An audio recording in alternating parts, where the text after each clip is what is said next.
Buen día. Bueno, en esta unidad 7 vamos a hablar sobre el régimen disciplinario de los condenados y voy a hablar de unas innovaciones que trajo la ley 24660 allá por 1996, que en su momento yo las leía y no entendía mucho, me parecían que era más burocracia que otra cosa y no se entendía bien el sentido. Parecía que emprolijaba un poco la forma de trabajar, proscribiendo la informalidad en materia disciplinaria, pero no lograba percibir el alcance hasta que lo verifiqué en la práctica y vi la importancia de estas disposiciones, que me parece muy interesante destacarlas.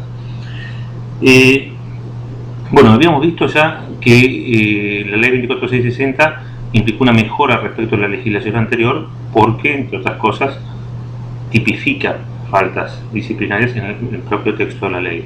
Es decir, respeta el principio de legalidad en mejor medida que la vieja ley penitenciaria federal, que solo mencionaba dos faltas en el texto legal, remitiendo después a los reglamentos que además no se dictaron respecto a los condenados, por ejemplo.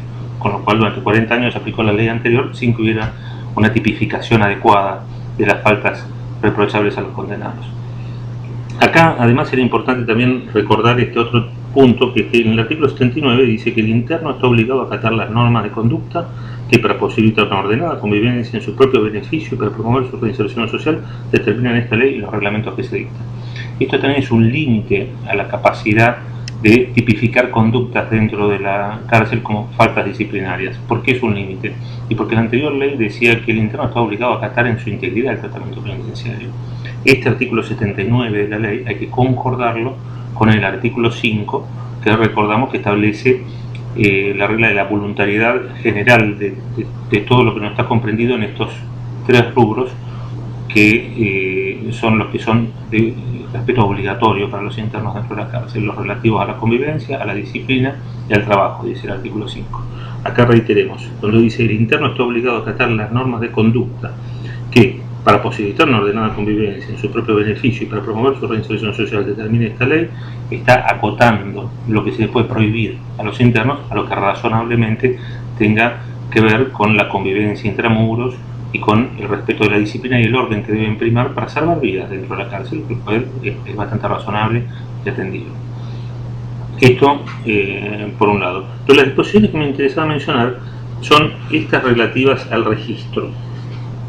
Por acá dice el artículo 99 de la ley: en cada establecimiento se llevará un registro de sanciones, foliado, encuadernado y rubricado por el juez de ejecución o juez competente, en el que se anotarán por orden cronológico las sanciones impuestas, sus motivos, su ejecución o suspensión y el cumplimiento de lo dispuesto en el artículo 88, dejándose constancia de todo ello en el legajo personal del interno, ¿no?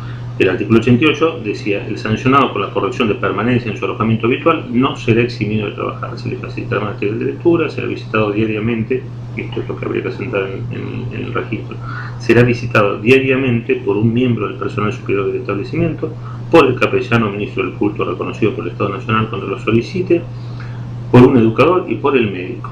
Este último informará por escrito a la dirección si la sanción debe suspenderse o atenuarse por razones de salud. Entonces, artículo 99, se lleva un registro rubricado para en ese registro, por orden cronológico, dejar constancia de estas visitas que tienen que hacer 4 personas a cada persona que está en una celda de aislamiento. ¿Por qué yo digo que estas son disposiciones de prevención de la tortura? Y porque normalmente el ejercicio del poder disciplinario dentro de las cárceles está asociado a los conflictos que se han producido en la cárcel, a los problemas, a las alteraciones al orden, a las peleas entre otros internos, entre uno más internos. Es decir, en general la gente que tiene sanciones disciplinarias ha tenido incidentes complicados dentro de la cárcel. Son ocasión para que haya ejercicio de la fuerza para restablecer el orden y también a veces ejercicio de la fuerza abusivo.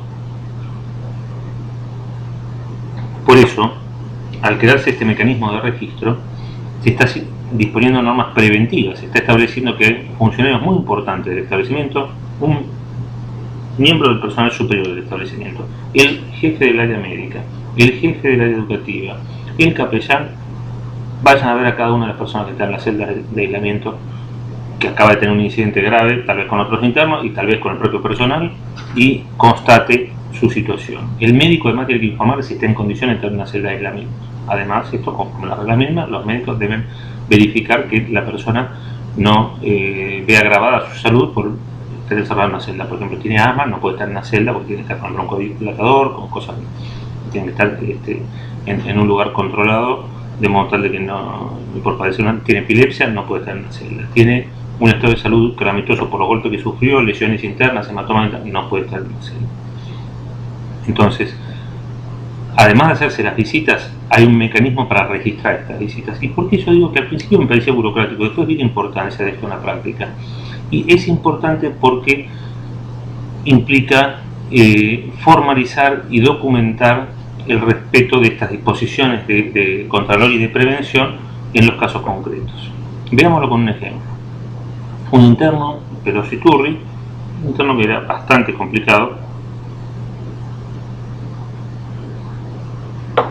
interno que había estado a disposición del juzgado de ejecución penal 1, se le habían concedido en su momento salidas transitorias en atención a los pedidos de su hermano, a la revisión de las sanciones que había registrado durante muchos años, revisando además que no se le había hecho historia criminológica en todo el tiempo que había estado detenido, no se le había hecho tratamiento penitenciario, valorando determinadas circunstancias, se había resuelto incorporarlo a un régimen muy controlado de salidas transitorias desde el complejo 1 de 6.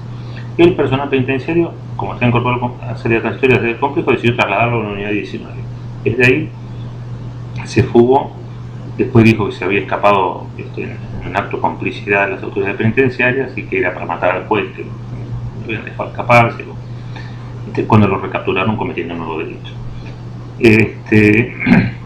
Detenido nuevamente, estaba alojado en el complejo 1 de Seiza, y en ese complejo 1 es sancionado con una sanción de 10 días de arresto en celda de aislamiento, o no sé cuántos días de arresto en celda de aislamiento. Esa sanción no fue comunicada al juzgado de ejecución. Después, revisando las actuaciones administrativas, verifiqué que en las actuaciones figuraba que se había hecho una comunicación telefónica no atendida por ninguna persona, sino con un teléfono, y no era cierto.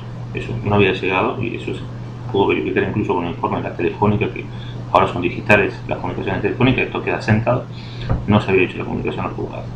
Pero además, estando sancionado el interno, se lo lleva del complejo 1, que está ubicado en el Seiza, a la unidad 9, que está en Neuquén. Se lo traslada a la unidad 9, estando sancionado.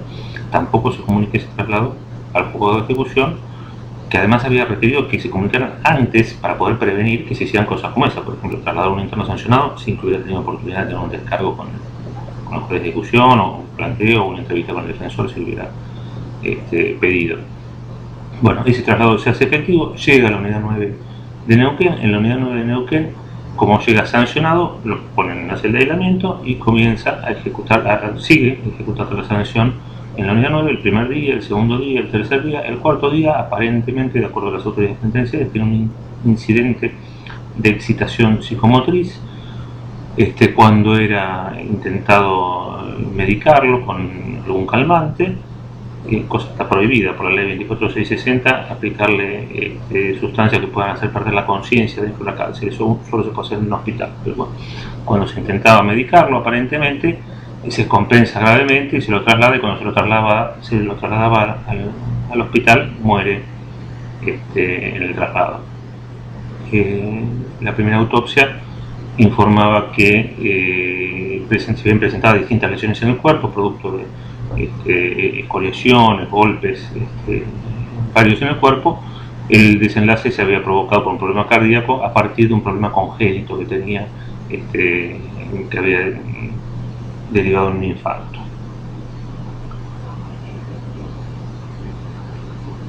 Aparentemente, un informe posterior hecho sobre la misma autopsia denotó que las fotografías o radiografías revelaban que en realidad tenía estallido de cráneo, con lo cual la causa de la muerte no era el problema congénito, sino posiblemente, o si fue el infarto, fue provocado por el estallido de cráneo previo, que era premortem, el estallido de cráneo. Bueno, además hay una causa penal en donde se investiga lo que ocurrió. En esa causa declararon otros internos, dicen que escucharon gritar, que escucharon que el hombre pedía no me golpeen más, no me golpeen más, y varias personas declararon esto. Finalmente, creo que el personal procesado y detenido en este momento a raíz de ese incidente en la unidad 9 de Neuquén. Tiempo después, el juez de ejecución visita la unidad 9, tiempo después de la muerte del interno, visita la unidad 9 y pide el registro de sanciones. En el registro de sanciones se fija para la fecha del fallecimiento de este hombre y efectivamente estaba sentado el ingreso del interno en calidad de sancionado y las visitas que le habían hecho estos funcionarios a la celda de aislamiento, supongamos el 18 de marzo, el 19 de marzo, el 20 de marzo y el 21 de marzo se informaba del fallecimiento. No había visitas ese día. ¿Cuál era el problema? Estaban anotadas el 18 de marzo y la sanción anterior a otro interno correspondía al 3 de abril. O sea, en realidad no seguía el orden cronológico del asiento. O, dicho de otra manera, después del 3 de abril se había anotado la sanción de alguien que había fallecido 10 días antes. Con lo cual era inauténtico el asiento. Las firmas que habían puesto cada uno de los funcionarios que comentaban que lo habían entrevistado se habían puesto después de muerto ya el interno, quien se había intentado alterar el registro, y por eso la importancia de que el registro se lleve en legal forma. La ley establece, quiero decir, por eso es importante, no evitó que mataran a Perosi Turri. Lo que sí sirvió este registro es para documentar que los funcionarios que debieron haber prevenido que no padeciera lesiones, golpes, malos tratos, adulteraron las constancias relativas a haberlo entrevistado y haberlo visitado en la celda de aislamiento en la que estaba alojado. Y esto surgía de la mera compulsa del libro de registro de sanciones. El juez de ejecución remitió eso al juzgado federal.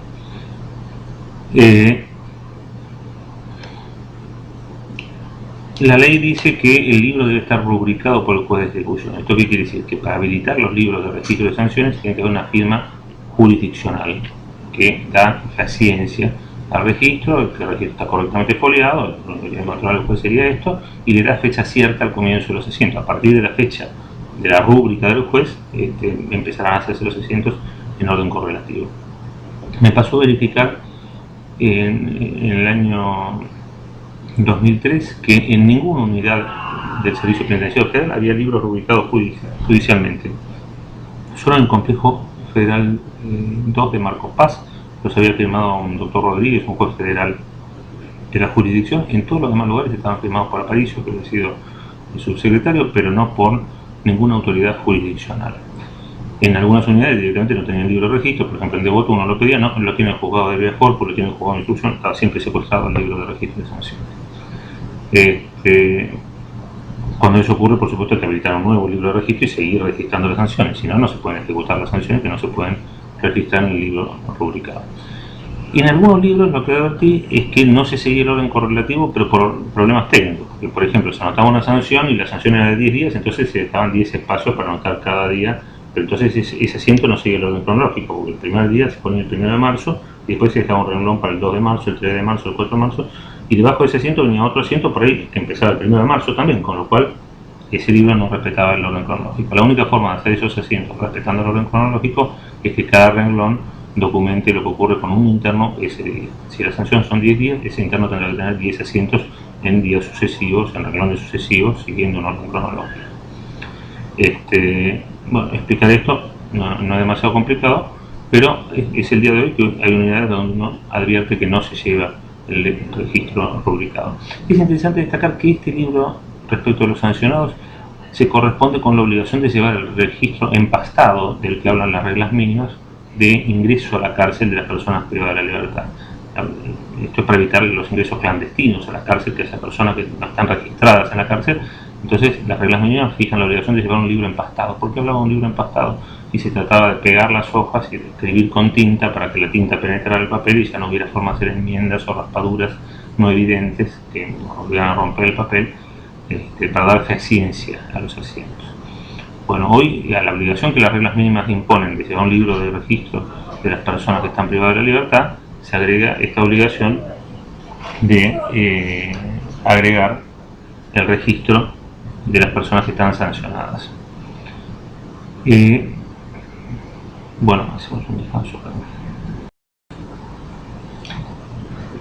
Esta norma de la ley 24660, el artículo 99 y el 88 con que concuerda esta disposición, en mi opinión fija un estándar en materia de prevención de la tortura, es decir, reglamentando un compromiso federal asumido por la Convención contra la Tortura, por la Convención Americana, la Prevención de la Tortura, es decir, por distintos instrumentos internacionales y regionales, por los cuales el Estado federal se compromete a disponer medidas en esta materia, y en este marco la ley 24660 fija un piso mínimo que debe ser respetado por las provincias. Y tenemos algún problema con esto, porque las provincias, bueno, en general algunas adhieren al régimen nacional. Esto no quiere decir que en todas las cárceles provinciales se respete esta norma del artículo 99. Uno diría que está vigente en todo el país y se está respetando. No es así. Las provincias que adhieren no necesariamente cumplen la ley. Y las provincias que, aunque han adherido, han dictado normas reglamentarias, por ejemplo en la provincia de Córdoba, pasan cosas como las que tenemos acá en el decreto reglamentario 1293 del 2000, en el anexo 1 de este decreto reglamentario de la ley 8878 de la provincia de Córdoba. Acá dice, artículo 27, en cada establecimiento se llevará un registro de sanciones foliado, encuadernado y rubricado por la Secretaría para la Reforma Judicial y Carcelaria, en el que deberán anotarse por orden cronológico las sanciones impuestas, sus motivos, su ejecución, suspensión, sustitución, el haber sido dada por cumplida y la observancia de lo dispuesto en el artículo 88 de la Ley Nacional de Ejecución de la Pena Privativa de la Libertad. Este registro estará a cargo y bajo la responsabilidad del director del establecimiento. Entonces, tenemos un problema. Claramente acá no hay ninguna duda de que se sabía de qué estábamos hablando cuando hablamos del artículo 88 de la Ley 24660, pero en vez de regular el registro del 99 rubricado jurisdiccionalmente, se rubrica el registro por una autoridad administrativa del Poder Ejecutivo. Es un control, en mi opinión, insuficiente. ¿Qué impide que sea un juez el que controle esto? Da más que ciencia, evita toda sospecha. Claramente es un control externo sobre otro poder, un control cruzado, y está violando el piso fijado por el estándar de la legislación nacional. En mi opinión, nada impide que los jueces de ejecución cordobeses o los jueces provinciales cordobeses pidan estos registros y los rubriquen para dar fecha cierta, o que por lo menos cuando visitan las cárceles rubriquen los libros para ir verificando que los libros existen y que se están llevando, respetando el orden cronológico y demás. Algunos jueces de ejecución, cuando hacen visitas de cárceles, piden el registro y al advertir que hay alguna anomalía en el registro, lo informan esto en el mismo libro de registro, a veces diciendo cómo hay que continuarlo en adelante y adoptando las medidas que haya que adoptar en su caso, ¿no? Si los registros no responden al régimen previsto en la ley. En la ley de la provincia de Buenos Aires, en cambio, en la ley provincial de Buenos Aires, en la ley 12256, con la reforma ahora introducida por la 14.296, el artículo 59, que en realidad es el texto original, perdón, mencioné la ley de reforma, pero esto ya estaba en el texto original de la ley, dice, en cada establecimiento se llevará un registro de sanciones, foliado, encuadernado y rubricado por el juez de ejecución o juez competente, en el que se anotarán por orden cronológico las sanciones impuestas, su motivo, su ejecución o suspensión, dejándose constancia de todo ello en el legajo personal. Fantástico, acá sí respetan lo del juez de ejecución, pero omitieron dejar constancia de lo previsto en el artículo 88, con lo cual en este registro rubricado por el juez no va a constar las visitas del personal que debe ir a visitarlo. Hay otro artículo que establece que sí lo tienen que ir a visitar, pero no se lleva el registro de estas visitas asentado en el registro único de sanciones, que lo vimos en un caso práctico, genera una garantía adicional en esta materia. En mi opinión, ni la ley cordobesa ni la ley bonaerense respetan el estándar fijado en la ley nacional en materia de prevención de la tortura. Hay otro estándar que indirectamente también tiene que ver con la prevención de la tortura y que surge de la ley 24660 y que tampoco está siendo respetado por ninguna provincia y en ninguna parte del país. Esto yo lo mencioné en la grabación que les puse a disposición de lo charlado en San Martín hace un par de meses, y se relaciona con la idoneidad que debe tener la autoridad que aplica la sanción. La ley mantiene la competencia disciplinaria en cabeza del director. Dijimos que claramente solo el director tiene potestad disciplinaria, lo dice el artículo 81 de la ley. El poder disciplinario solo puede ser ejercido por el director del establecimiento, quien tendrá competencia para imponer sanciones, suspender o dar por cumplida su aplicación o sustituirla por otras más leves de acuerdo a las circunstancias del caso. Esto es importante tenerlo presente y concordarlo con este otro artículo que ahora ya está vigente hace más de 5 años sin que se esté cumpliendo. El artículo 200 2 de la ley dice: la conducción de los servicios penitenciarios o correccionales y la jefatura de sus principales áreas, así como la dirección de los establecimientos, deberán estar a cargo del personal penitenciario con título universitario de carrera final a función. El 203 establece un mecanismo por el cual, incluso por concurso público abierto, si no hay personal para designarlo, habría que designar a los directores de cárceles. ¿Qué quiere decir? Si bien se mantuvo en la esfera de la administración la capacidad de aplicar sanciones disciplinarias, se dispuso que solo una persona con prestación universitaria cumpla la función de director y solo esta persona sea la que aplique las sanciones disciplinarias. Bueno, la verdad es que no hay directores de cárceles con prestación universitaria que yo conozca, hay muy pocos, excepcionalmente, y no por tener prestación universitaria los designaron director de cárceles. O sea, solo se llega hoy a director de cárcel si uno era militar, por ejemplo, como el director del Servicio Penitenciario de San Luis, o si salió de una escuela militarizada penitenciaria, como los directores de unidades del Servicio Penitenciario Federal o de los servicios penitenciarios provinciales. Entonces, no se está respetando este estándar también fijado en la legislación, conforme al cual solo las personas que tienen versación técnica universitaria estarían en condiciones de aplicar la sanción disciplinaria.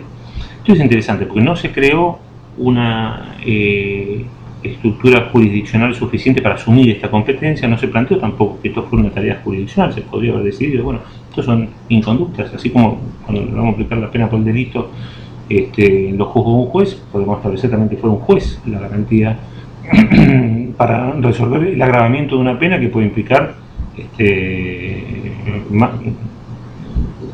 puede ser proporcionalmente una pena peor que la de algunos delitos.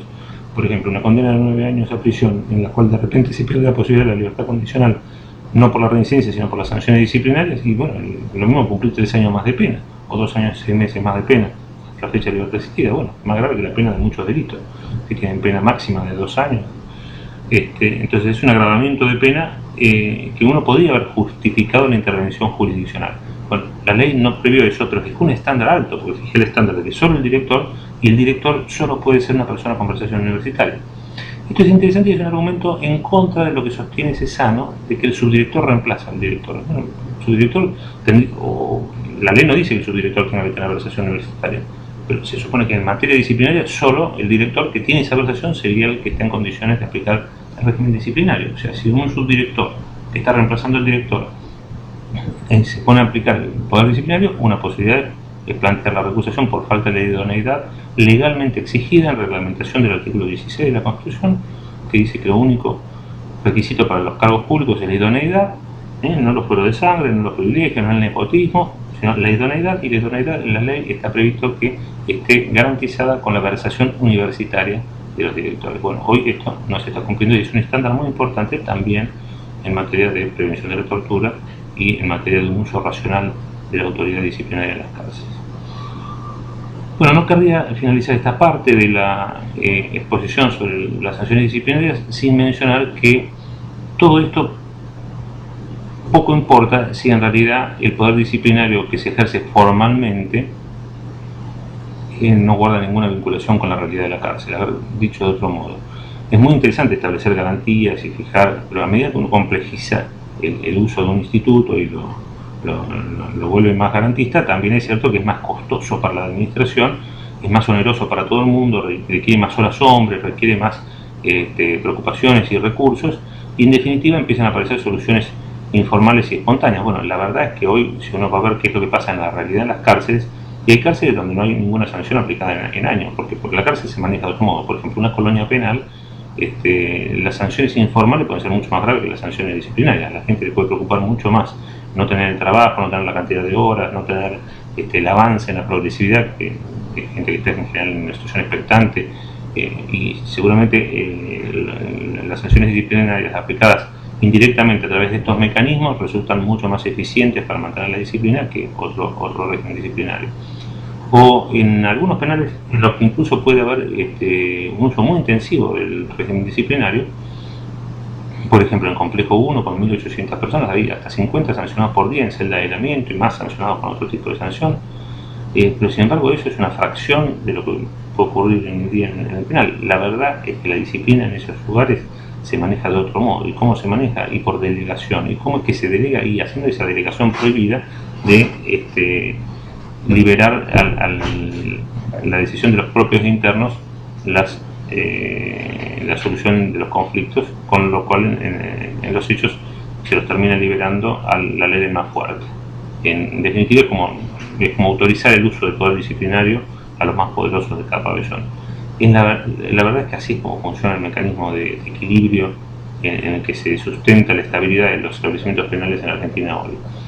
En penales como el de Devoto, por ejemplo, donde además hace tiempo que no hay sanciones de aislamiento aplicadas, sin embargo, la disciplina se mantiene. ¿De qué forma? Y a través de un equilibrio precario que se logra violentamente en el interior de los pabellones, del cual se desentiende totalmente la autoridad. Cuando ve que el conflicto es muy grave, interviene para arbitrar, tal vez mudar a alguno, el que tiró el mono, el que tuvo algún conflicto grave, pero la verdad es que ni controla, ni supervisa, ni está al tanto de qué es lo que pasa adentro, ni le interesa estar al tanto. En todo caso, aparecen otras intervenciones espurias, donde a veces la ubicación en los pabellones se vende, o aparecen otros mecanismos totalmente inadecuados que habría que tratar de combatir.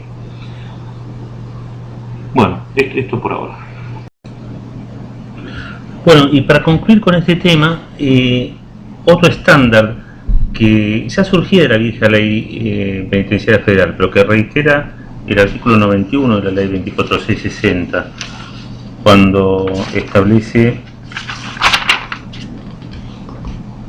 que el interno debe ser informado de la infracción que se le imputa, tener oportunidad de presentar sus descargos, ofrecer prueba y ser recibido en audiencia por el director del establecimiento antes de dictar resolución. Es decir, esta regulación de la regla mínima que habla de la posibilidad del ejercicio del derecho a la defensa en materia disciplinaria, se podría perfectamente interpretar planteando que acá se está hablando no solo de la defensa material, sino también de la defensa técnica. ¿Por qué? Porque dice, el interno tiene que tener oportunidad de presentar sus descargos. Presentar descargos es un acto técnico del proceso, y ofrecer prueba es un acto técnico procesal que requiere patrocinio letrado. Es cierto que en sede administrativa uno puede hacer presentaciones en virtud del principio de informalidad sin patrocinio letrado, pero estos actos técnicamente parecen exigir el patrocinio letrado. O sea, uno podría deducirlo de acá, sería mejor que la ley lo dijera, no lo dice. Bueno, la ley de la provincia de Buenos Aires, la última reforma de la ley 12256, ahora sí lo ha incorporado. Ahora es obligatorio en la provincia de Buenos Aires que el interno tenga patrocinio letrado. No se ha previsto que sea previo o que se establezca esto durante, pero se establece un mecanismo por el cual se debe correr una vista al defensor, y el defensor puede o fundar el recurso que se ha interpuesto el interno o interponer su propio recurso contra la sanción disciplinaria, es decir, que hay una intervención técnica antes de que quede firme la sanción. Esto es un avance de la legislación bonaerense. Este tema fue motivo de discusión. La Defensoría General de la Nación llevó un caso, ya hace muchos años, más de una década creo, a la Comisión Interamericana de Derechos Humanos, que en el año 2008 emitió un informe, creo que es el informe 68, que se los hemos agregado, el caso Lin, en el cual abrió un proceso de negociación con el gobierno argentino, donde el reclamo es el reclamo de la participación técnica en los procedimientos disciplinarios. Es interesante los fundamentos que ahí se dan, y se plantea que claramente hay un caso comprendido en los compromisos asumidos por el Pacto de San José de Costa Rica o la Convención Americana de Derechos Humanos en materia de garantizar el derecho a la defensa en estos aspectos. Sobre esto también yo les acompaño un interesante precedente del Tribunal Europeo de Derechos Humanos, el caso Campbell, una traducción que estamos viendo de publicar en el último número de la revista Ícaro, en el cual el Tribunal Europeo sentó también este estándar. Se trataba de un caso de un sacerdote católico que estaba detenido en una cárcel inglesa por involucrarse o por haberse imputado estar involucrado con la actividad del IRA, del Ejército Republicano Irlandés, y aparentemente hubo una protesta. En esa protesta pacífica de los internos se habían tirado en el piso y no se movían, tuvieron que mover entre 4 agentes a cada interno. Bueno, a raíz de ese incidente le aplicaron unas sanciones, y a raíz de esas sanciones se agravó la ejecución de la condena de este sacerdote católico. Bueno, el Tribunal Europeo se despidió años después, ya el sacerdote estaba en libertad, había vencido la pena, pero sentó el estándar de que una sanción de la cual pueden derivar consecuencias que impliquen el agravamiento de la ejecución de la condena es una medida que solo se puede adoptar garantizando el derecho a la defensa técnica durante el procedimiento disciplinario. Con ese estándar del Tribunal Europeo, seguramente es algo que uno puede plantear que está implícito en la resolución de la Comisión Interamericana en el caso Lind y que supuestamente está negociando el gobierno argentino, no ha sido plasmado hasta el día de hoy y en la práctica hoy no hay acceso técnico a la defensa en los hechos. Hay algunos experimentos, el juzgado federal, el juzgado de ejecución penal 4 de la capital había encomendado una unidad 15 de Río Gallegos que dieran traslado a la defensa oficial, a la defensora oficial federal en todos los casos de los internos con su asistencia, y esto generó que tuviera la posibilidad de participar. También hubo un proyecto piloto que se ensayó, creo que se está ensayando actualmente en el complejo 1 de Seiza, en uno de los módulos, donde también hay una intervención previa de la defensa oficial en las sanciones disciplinarias. Y recientemente ha habido una resolución de la Defensoría General este año, que se las acompaña también, en la cual la Defensora General de la Nación da instrucciones de plantear en todos los casos la necesidad de la defensa técnica, plantear la inconstitucionalidad de la norma que no prevé la defensa técnica en todos los casos, y otras directivas más en este sentido. Y también una comisión que se ha creado recientemente de seguimiento de la situación carcelaria en el marco de la Cámara Nacional de Casación Penal, ahora Cámara Federal de Casación Penal, que preside Gustavo Hornos, ha emitido también una resolución en la cual aconseja que las sanciones se adopten dando previo traslado a la defensa técnica, con un problema, ¿no? Porque plantea un plazo de 5 días y el reglamento dice que dentro de las 24 horas tiene que tener el descargo del interno, con lo cual o no cumplen el reglamento o no cumplen la resolución, pero hay un problema ahí a resolver, habría que adecuar el reglamento previamente. Bueno, hay algún proyecto de reforma al reglamento, incluso proyectos de reforma a la ley nacional que vendrían a dar una solución uniforme para todo el país. Ese proyecto obviamente también se lo podemos subir entre el material de trabajo. Y bueno, podemos seguir trabajando este tema en el foro. Muchas gracias.